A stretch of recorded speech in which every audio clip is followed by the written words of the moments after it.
Welcome to Tales of Terror, the spine-chilling channel that will keep you up at night. If you're a fan of horror, suspense, and macabre, then you've come to the right place. Our channel features a variety of terrifying tales that will send shivers down your spine and make your heart race. So, if you're ready to explore the darker side of storytelling, hit that subscribe button and join our community of horror enthusiasts.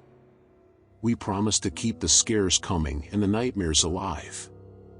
Welcome to Tales of Terror. Let's get started. I am William and this is my story. Welcome to Italy.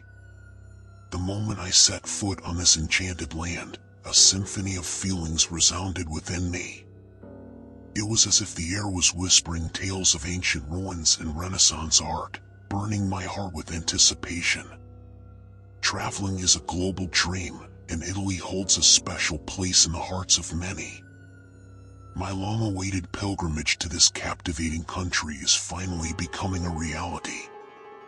With a grateful sigh, I thank the heavens for making this dream come true. As I moved through the bustling airport, a familiar face emerged from the crowd. It was my good friend David, whom I had not seen in over 8 years. A wave of joy ran through me, reflecting the warmth of his greeting.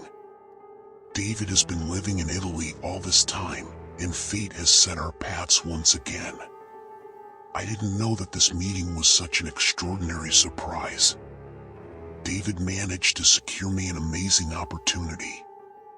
He arranged a position for me in a reputable real estate firm.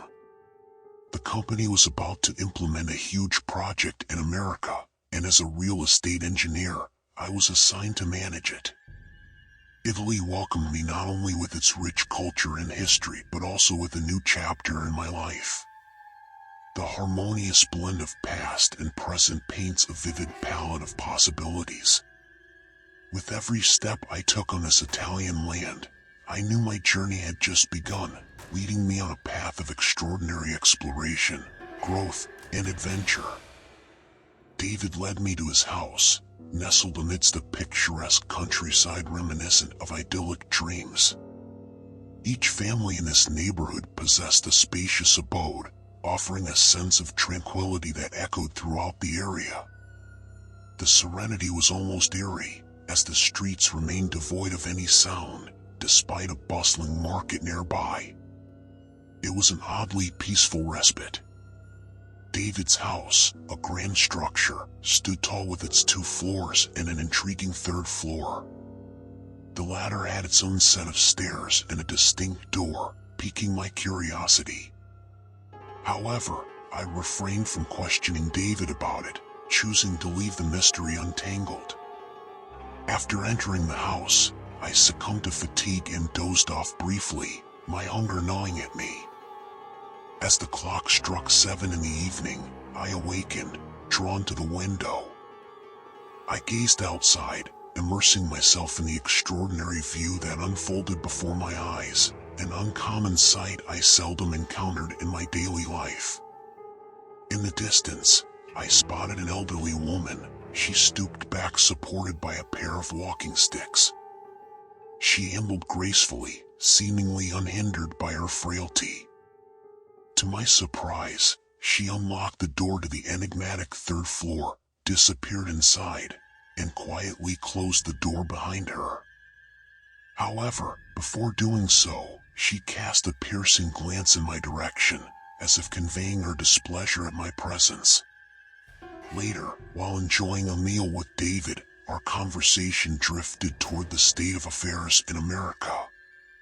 However, before I could delve into the subject, I abruptly interrupted him, sharing my observation about the lack of camaraderie among the people in Italy.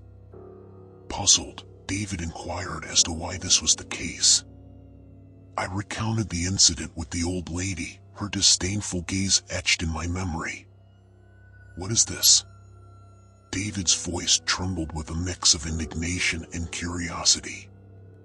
A flicker of intensity sparked within me as I met his gaze, expressing my own perplexity. "I saw her, just as you did. Yet, I cannot fathom what it signifies." The room filled with an air of intrigue as we found ourselves entangled in the enigma of the mysterious third floor and the unspoken tensions that seemed to permeate the Italian landscape. Little did we know that our quest for understanding would unravel secrets buried deep within the walls of David's home and unveil a tale as captivating as Italy itself. David, you saw the tall woman, right? Me, yeah, I saw her coming. David, I'm not crazy, I swear I'm not. I knew it was real, but no one believed me.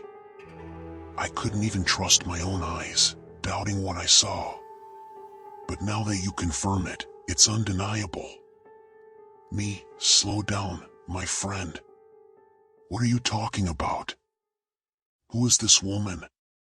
David, I don't want to frighten you or put any pressure on you. You're only here for a few days, and then you'll be gone. But I've been living with this presence. Me, it's your worry that's starting to concern me. Please, tell me who this woman is. David, when I first moved into this house, the landlord warned me about the floor above, saying it belonged to different people and had its own separate entrance and stairs. Although the owner assured me that no one lived there, I've seen the light in the window of that floor.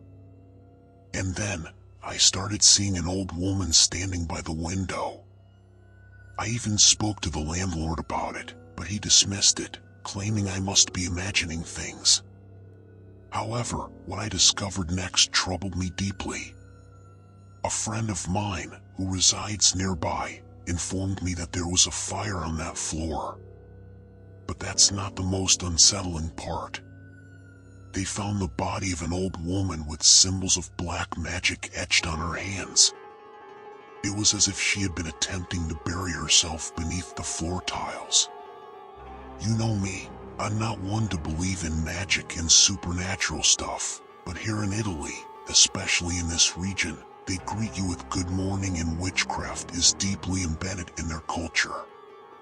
Ever since then, I've been seeing this woman, but I've never mustered the courage to venture upstairs.